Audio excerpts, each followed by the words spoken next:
Hey, yo, it's Megamouth, and today I'll actually be reviewing Red Alarm for the Virtual Boy. What score does this game deserve?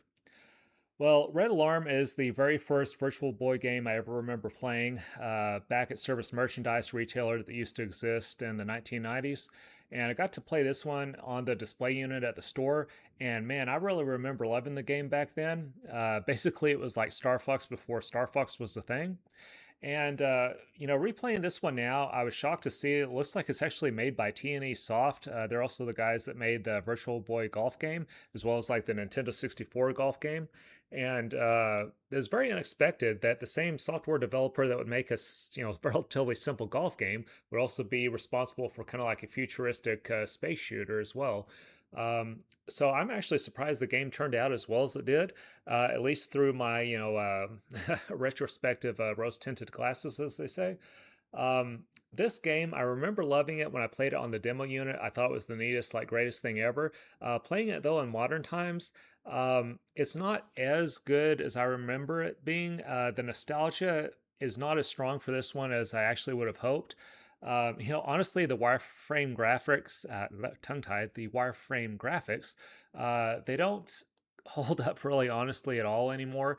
It is a historical piece. It was very impressive for its time, especially if we can actually, play it with the 3D images as opposed to the splat 2D image that you can see on YouTube. And ultimately, the uh, the one thing that really held this game back to me was the controls. The controls were just not as intuitive as easy to pick up and play as I remembered.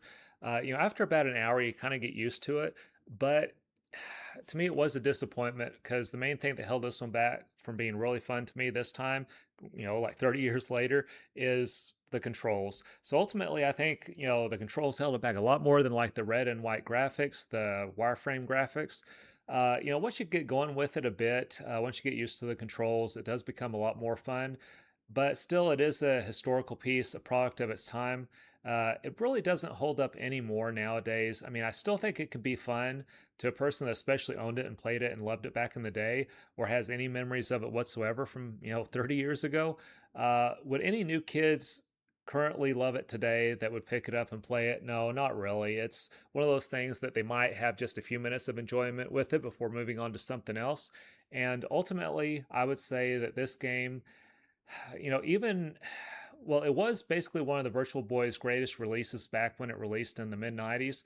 So for a retrospective, like historical review score, I can understand how this one was probably worthy of a score of like 8 or 9 back in the day. But for a modern day score, I would say I really can't give this one any more than a 7. This is Mega Mouse signing out. Make sure to like, comment, and subscribe.